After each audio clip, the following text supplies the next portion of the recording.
오셨습니다. 은혜 많이 받으시기 바랍니다. 예, 잘 나오셨습니다. 인생의 막다른 골목이 우리가 살다 보면 찾아올 때가 있죠.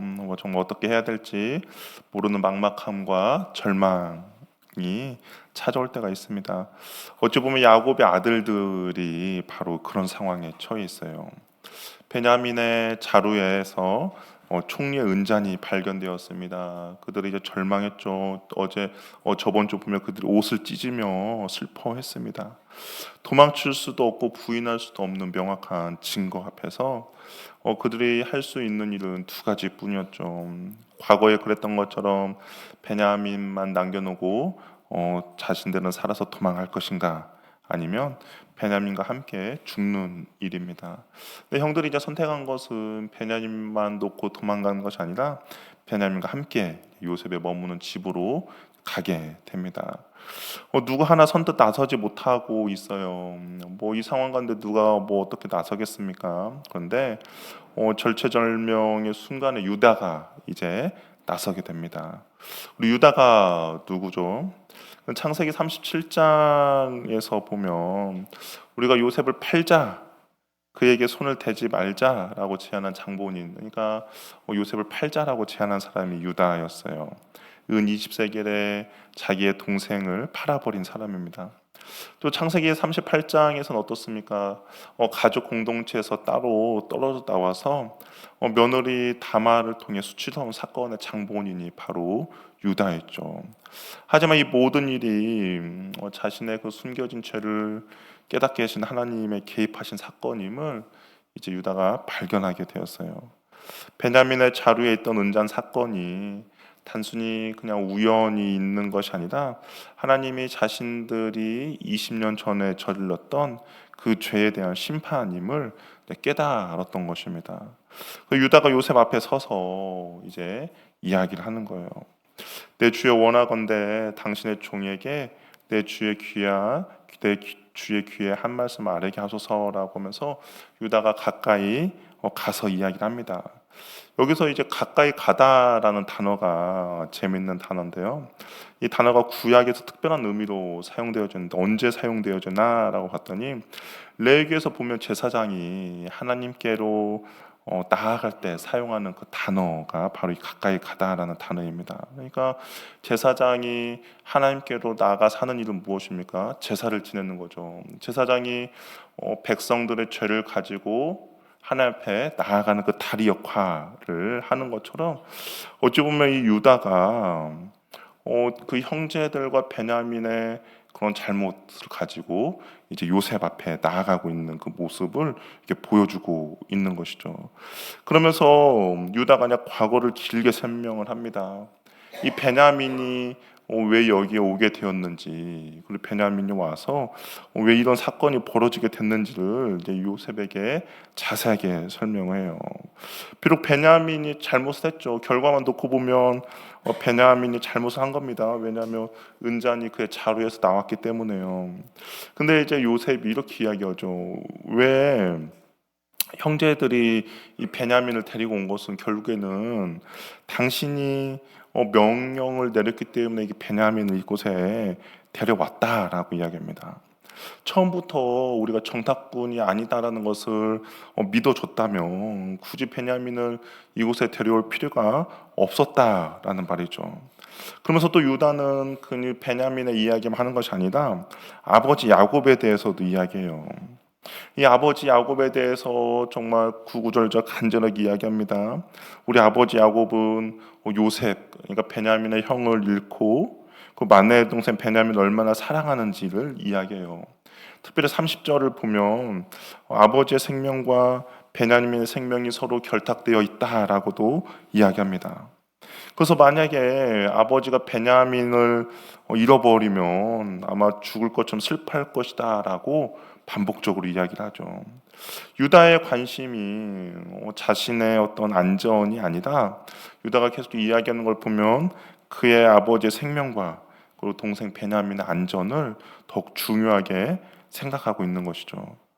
유다는 옛날에 아버지가 요셉을 사랑한다고만 생각했죠. 그런데 이제 야곱과 베냐민이 하나로 묶여 있음을 보게 됩니다. 그러니까 어찌 보면 그 하나님의 그 회개의 과정 가운데 그가 이제 사람을 보는 눈 그리고 이해하는 것들이 시각이 달라졌어요. 요셉을 잃고 나서 야곱이 얼마나 고통스러워했는지, 얼마나 애통해하며 울었는지를 본 만큼 자신이 아버지에게 한 거에 대한 무거운 죄책감을 느끼고 있는 것이죠. 예전에 과거에 유다에게 있어서 야곱은 속여야 할 대상이었죠. 요셉을 죽이고 우리가 오던 길에 어떤 맹수에게 잡혀먹은 그 당신 아들이 오신지 한번 보라고 했던 것처럼 속였습니다. 그리고 그 아버지의 슬픔은 무시해도 괜찮은 대상이었어요. 동생을 편애하는 아버지에 대해서 아마 그런 동정심조차도 없었던 유다였습니다. 근데 이제 유다가 지금은 어떻게 합니까? 아버지의 눈물을 자신의 눈물로 여기는 아들이 되었어요. 유다는 아버지의 고통을 자신의 고통처럼 느끼고 있습니다. 참으로 성숙한 사람은 자기의 권리를 먼저 생각하지 않죠. 가장 약한 사람의 그 처지를 먼저 생각하게 된다라는 겁니다. 우리 성경을 보면 공동체에서 하나님께서 계속 강조하는 것이 있죠. 공동체에서 강조하는 것은 그 공동체의 연약한 자들, 약한 자들을 하나님께서는 계속적으로 돌보라고 하는 것이죠. 그 연약한 자를 돌보고 약한 자를 돌볼 수 있는 것은 다름이 아니라 믿음이 성숙한 사람들만이 할 수 있는 일이다라는 겁니다. 유다가 그만큼 이제 성숙해졌다라는 것을 보여주고 있어요. 자신의 잘못을 깨닫자 베냐민에 대한 시기가 사라지고 베냐민과 아버지를 보는 시각이 달라졌습니다. 이 30절에 아버지의 생명과 아이의 생명이 하나로 매여 있다라고 말하죠. 야곱의 생명과 베냐민의 생명이 분리할 수 없는 정말 분리할 수 없는 하나로 묶여 있다라는 거죠. 그러니까 아버지의 사랑이 이제 베냐민에게 얼마나 크고 그 아버지에게 있어서 베냐민이 얼마나 소중한 존재인지를 이제 유다가 요셉에게 이야기를 해주고 있습니다. 그래서 요셉 앞에서 이렇게 생생하게 이야기를 전달을 해요. 그러면서 27절에서 29절을 보면 야곱이 이제 유다에게 했던 말, 아니 형제들에게 했던 말이죠. 베냐민을 데리고 가겠습니다라고 했을 때 야곱이 그 형제들에게 했던 말을 유다가 다시 해줘요.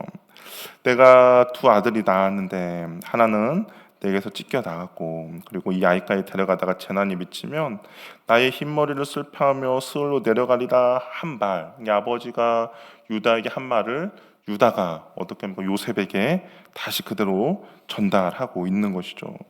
우리가 이 창세기를 보면서 우리 이제 그런 것들을 좀 볼 수 있는데요.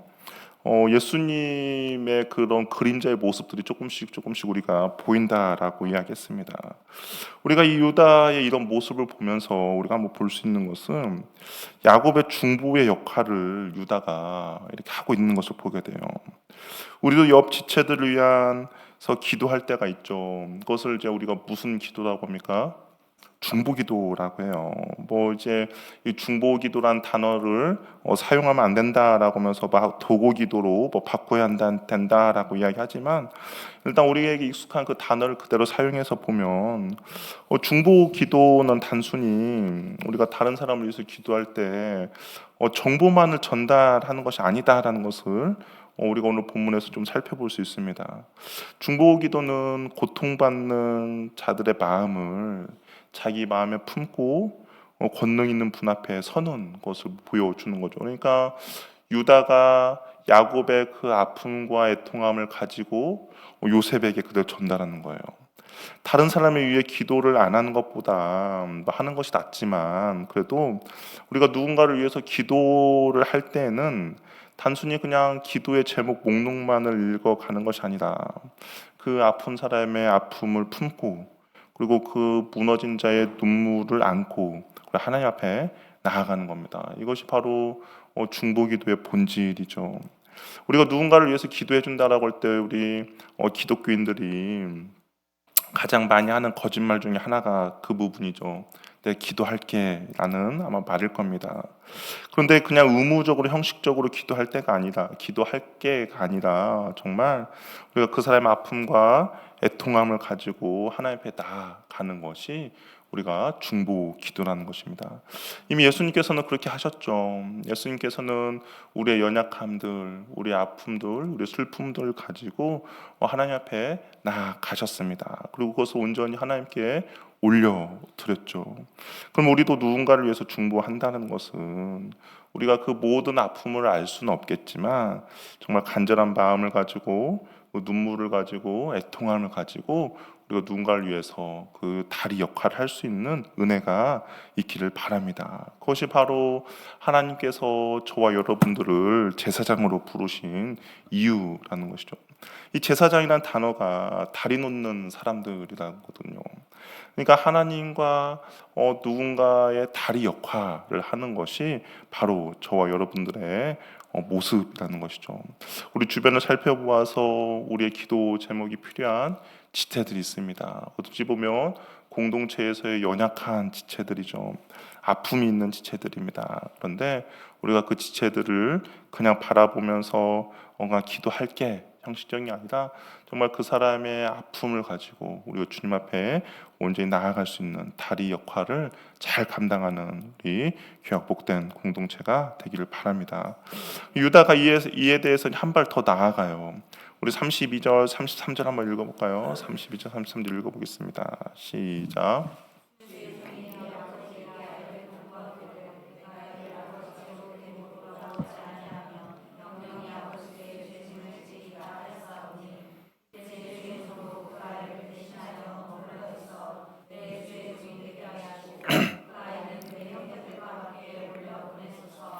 예, 이제 유다의 어떻게 보면 가장 진실된 고백인데요. 내가 이제 베냐민의 보증이 되겠다라고 이야기합니다. 이것은 이미 야곱에게 베냐민을 데리고 갈 때 유다가 했던 이야기죠. 만약 베냐민이 돌아오지 못한다면 내가 그 책임을 이제 평생 지겠다라고 약속했습니다. 그래서 이제 베냐민이 집으로 돌아갈 수 없는 상황이 벌어졌어요. 그랬더니 자신이 그 베냐민을 대신해서 이제 종으로 내어놓겠다라고 선언을 하는 것이죠. 유다는 베냐민을 살리기 위해서 자신의 모든 것을 포기하기로 결단합니다. 그리고 33절에 이 대신하여라는 이 단어가 아브라함이 모리아산에서 이삭을 대신하여 번제를 드릴 그 순양을 발견할 때 쓰인 단어예요. 그러니까 자신이 베냐민을 모든 것을 대신하여서 내가 당신 밑에 있겠다라고 이야기합니다. 결국 유다의 희생이 베냐민을 살리고 형제들을 이제 살리겠다라는 그런 의미인 것이죠. 아까 또 말한 것처럼 여기 보면 예수님의 그 그림자들이 창세기도 분명히 보이는데요. 이것이 바로 대속의 원리입니다. 누군가를 살리기 위해서는 반드시 누군가가 죽어야 하죠. 누군가에게 자유를 주기 위해서는 누군가는 묶여야 합니다. 이것이 성경적인 진리인데 유다가 몸소 보여주고 있죠. 근데 이러한 모습들을 또 보여준 것이 누구입니까? 바로 예수님이라는 겁니다. 유다의 자손으로 앞으로 오실 예수님이 이 모든 것들을 우리가 하나님 앞에서 모든 것을 이루셨죠. 어찌 보면 유다가 그 오실 예수님에 대한 그 그림자의 역할을 우리에게 보여주고 있어요. 이런 유다의 고백이 예수님을 생각나게 하죠. 유다가 베냐민을 위해 종이 되겠다고 나섰을 때 그는 장차 인류의 모든 죄를 대신해서 십자가에 달리실 이제 예수님의 그림자를 보여줘요. 우리는 마땅히 심판 받아야 할 존재죠. 마땅히 버림받아야 할 존재고 마땅히 죽어야 할 존재입니다. 마땅히 하나님의 저주를 받아야 할 존재인데 어땠습니까? 주님께서 우리의 모든 것을 대신 지시고 십자가를 대신 지셨죠. 히브리서 7장 22절에 보면 이렇게 기록되어 있어요. 우리 한번 읽어볼까요? 히브리서 7장 22절 말씀입니다. 시작. 예, 유다가 우리의 그 베냐민의 보증이 되겠다라고 한 것처럼 예수님은 더 좋은 언약의 보증이 되셨다라고 이야기합니다.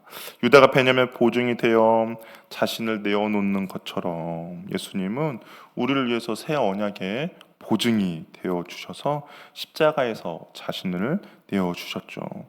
이렇게 희생적인 그 사랑이 결국에는 굳게 닫힌 요셉의 마음을 열어줘요.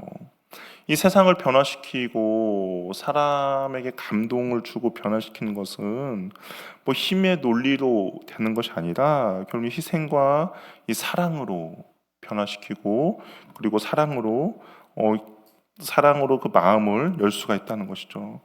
유다의 호소는 결국 요셉을 무너뜨립니다. 우리 다음 주에 살펴보겠지만 요셉이 그 유다의 이런 간청, 자신이 대신해서 베냐민을 위해서 보증이 되겠다라고 한 그 이야기를 듣고 요셉이 이제 더 이상 자신의 정체를 숨기지 못하고 울음을 터뜨리고 형제들을 끌어안게 됩니다. 20년간 묵혀있던 그 증오와 분열이 유다 한 사람의 그 대속적 결단으로 인해서 모든 것들이 눈 녹듯이 사라진 것이죠. 이것이 화해의 능력이고 구원의 신비라는 겁니다. 우리도 그렇지 않았습니까? 우리가 주님 앞에 과연 떳떳한 사람, 우리가 하나님 앞에 떳떳한 사람이 어디 있겠습니까? 다 죄를 짓고 하나님과 원수된 그런 존재였죠.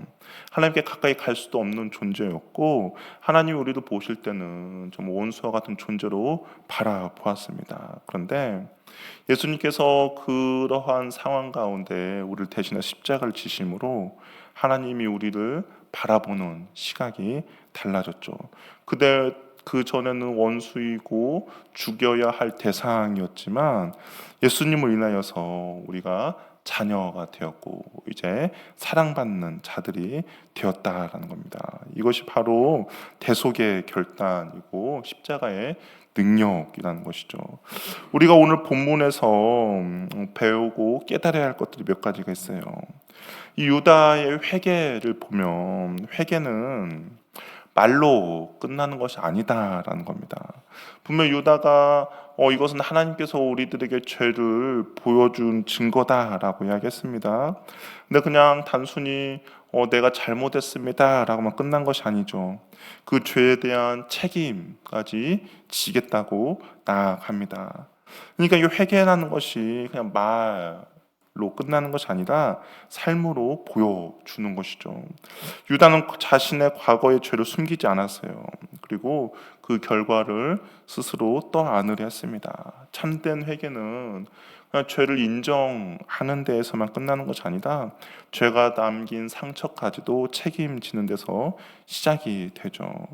우리가 그리스도인들이 우리가 이렇게 생각하죠. 우리는 하나님께로만 용서받으면 되지, 우리가 하나님께만 고백하면 되지라고 생각을 합니다. 그런데 성경에서는 그렇게 이야기하고 있지 않아요. 우리가 죄에 대해서, 그러니까 레위기에서 나오는 거죠. 우리가 누군가에게 잘못을 저질렀을 때 그냥 단순히 내가 너에게 잘못했어라고 하는 것이 아니라 무엇입니까? 그 훔친 거에 대해서의 보상까지도 분명히 하라고 이야기를 하고 있는 것이죠. 회개라는 것은 단순히 그냥 우리가 말로만 잘못했어라고 하는 것이 아니라 우리의 삶의 변화와 결단까지 나아가야 한다라는 겁니다. 그것이 바로 유다가 우리들에게 보여주고 있는 것이죠. 또한 사랑은 자기의 손해를 감수하는 거죠. 유다는 자신을 내어주며 가족을 살리고자 했습니다. 사랑은 언제나 비용을 치르게 돼요.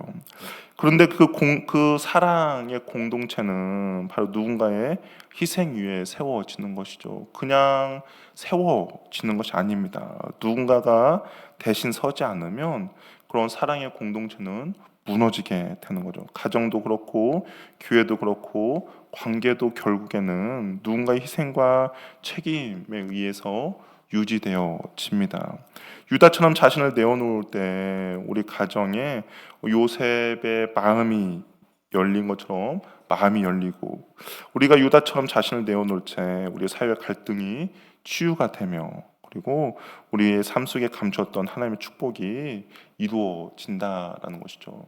그러니까 누군가는 그 역할을 해야 되는데 그 역할은 누가 합니까? 사랑하는 사람이 하는 것이죠. 그 하나님의 사랑이 무엇인지 아는 사람이 그 자리를 서서 누군가에게는 사랑의 역할을 하며 나아가는 겁니다. 우리는 늘 책임은 미루죠. 문제는 남 탓으로 돌립니다. 죄는 환경 탓으로 돌리기가 쉽습니다. 그러나 성경은 그렇게 이야기하고 있지 않아요. 성숙한 사람은 책임을 전가하지 않습니다. 믿음의 사람은 그 책임을 남에게 미루고 핑계대지 않는다는 거예요. 유다처럼 자기가 감당할 몫을 받아들이는 것이죠. 그때 비로소 회복이 시작이 됩니다. 가정의 회복도 그렇고 부부 관계의 회복도 그렇고 부모와 자녀의 회복도 마찬가지고 교회 공동체의 회복도 결국 누군가가 자리를 먼저 내어주고 먼저 손을 내밀고 먼저 책임을 질 때 바로 시작이 되는 겁니다. 서로 주저주저하고 있을 때 유다가 스스로 먼저 나타나고 먼저 일어섰고 그리고 그가 그 모든 책임을 지며 나아갔을 때 회복이 일어난 것처럼 우리의 삶 가운데서도 가정도 공동체도 그다음에 교회도 누군가가 먼저 자리를 내어주고 먼저 손을 내밀어주고 먼저 책임을 질 때 회복의 은혜들이 일어날 수 있다라는 것이죠. 유다의 고백은 단지 한 사람의 감동적인 그런 인간미가 아닙니다. 그것은 회개의 열매였죠. 죄를 진정으로 뉘우친 사람은 자기만 살려고 하지 않아요.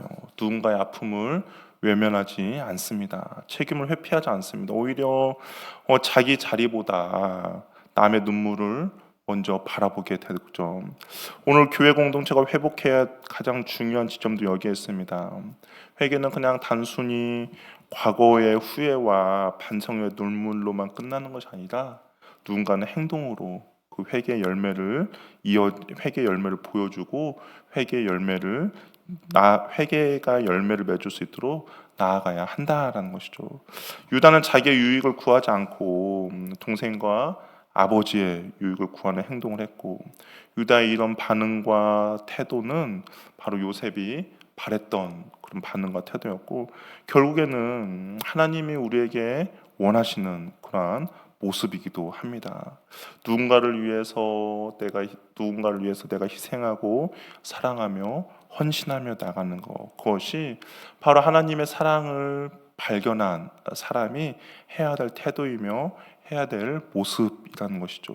그것이 바로 십자가가 완성됩니다.